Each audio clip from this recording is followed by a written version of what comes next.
2024 সালে যুক্তরাষ্ট্রে অনুষ্ঠিত হওয়া প্রেসিডেন্ট নির্বাচনে ডোনাল্ড ট্রাম্প আবারও ক্ষমতায় আসেন। নির্বাচনী প্রচারণার সময় ট্রাম্প আমেরিকার জনগণকে একের পর এক প্রতিশ্রুতি দিয়েছিলেন। তিনি বলেছিলেন, আমি প্রেসিডেন্ট হলে বিশ্বে আর কোনো যুদ্ধ থাকবে না, আমেরিকা আর অন্য দেশের সঙ্গে যুদ্ধে জড়াবে না, আমি সবার আগে আমেরিকার মানুষের কথা ভাবব।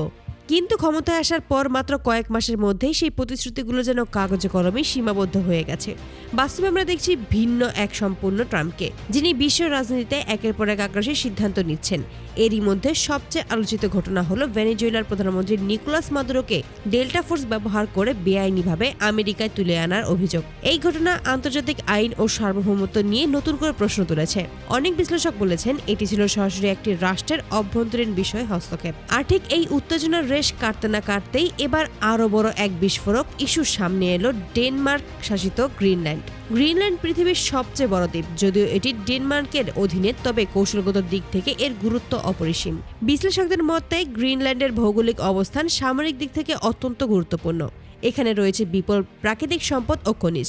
আর্কটিক অঞ্চলে আধিপত্য বিস্তারের ক্ষেত্রে গ্রিনল্যান্ড একটি গেম চেঞ্জার। এর আগেও ট্রাম্প তার আগের মেয়াদে গ্রিনল্যান্ড কিনে নেওয়ার প্রস্তাব দিয়েছিলেন, যা তখন বিশ্বজুড়ে হাস্যরসের জন্ম দিয়েছিল। কিন্তু এবার আর বিষয়টি হাসির নয়, এবার সরাসরি সামরিক অভিযানের গুঞ্জন। বিভিন্ন আন্তর্জাতিক সূত্রের বরাতে জানা যাচ্ছে ট্রাম্প সরাসরি মার্কিন প্রশাসনকে নির্দেশ দিয়েছেন গ্রিনল্যান্ড অপারেশনের প্রস্তুতি নিতে। সামরিক মহড়া, নৌবহরের অগ্রসর হওয়া এবং আকাশপথের নজরদারি সব মিলিয়ে আজ রাতে যে কোনো সময় বড় কিছু ঘটতে পারে বলে আশঙ্কা করা হচ্ছে। বিশ্লেষকের মতে এটি যদি সত্যিই বাস্তবায়ন হয়, তাহলে ডেনমার্কের সঙ্গে যুক্তরাষ্ট্রের সম্পর্ক মারাত্মকভাবে ক্ষতিগ্রস্ত হবে। ন্যাটো জোটের ভেতরেই ভয়াবহ ফাটল তৈরি হতে পারে। ইউরোপ আমেরিকা সম্পর্কে নতুন সংকট দেখা দেবে, কারণ ডেনমার্ক ন্যাটোর সদস্য রাষ্ট্র, আর ন্যাটোর এক সদস্যের ওপর আরেক সদস্যের সামরিক পদক্ষেপ এটি নজিরবিহীন। ইতিমধ্যে ইউরোপের বিভিন্ন দেশে কূটনৈতিক তৎপরতা শুরু হয়েছে। ডেনমার্ক সরকার জানিয়েছে তারা পরিস্থিতি গভীরভাবে পর্যবেক্ষণ করেছে এবং প্রয়োজন হলে আন্তর্জাতিক সম্প্রদায়ের সহায়তা চাইবে। অন্যদিকে রাশিয়া ও চীনও এই ইস্যুতে নজর রাখছে বলে ইঙ্গিত দিয়েছে। বিশ্লেষকরা বলেছেন গ্রিনল্যান্ড ইস্যু বিশ্ব রাজনীতিকে এক নতুন মেরুকরণের দিকে ঠেলে দিতে পারে। এখন প্রশ্ন উঠছে, ট্রাম্প আসলে কি চান? বিশ্লেষকদের মতে এর পেছনে কয়েকটি সম্ভাব্য কারণ থাকতে পারে। আর্কটিক অঞ্চলে আধিপত্য প্রতিষ্ঠা, গ্রিনল্যান্ডের খনিজ সম্পদের নিয়ন্ত্রণ।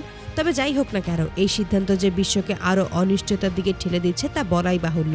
সব মিলিয়ে আজ রাত্রি বিশ্ব রাজনীতির জন্য অত্যন্ত গুরুত্বপূর্ণ। গ্রিনল্যান্ডে সত্যিই কি মার্কিন হামলা হবে? ডেনমার্ক কি এই আগ্রাসন ঠেকাতে পারবে, নাকি বিশ্ব আরো একটি বড় সংঘাতের দিকে এগিয়ে যাচ্ছে? এই প্রশ্নগুলোর উত্তর জানতে আমাদের অপেক্ষা করতে হবে কয়েক ঘন্টা মাত্র। আপনারা কি মনে করেন, ট্রাম্পের এই সিদ্ধান্ত কি বিশ্ব শান্তির জন্য হুমকি, নাকি এটি কৌশলগত রাজনীতির অংশ? কমেন্টে আপনার মূল্যবান মতামত জানাতে ভুলবেন না।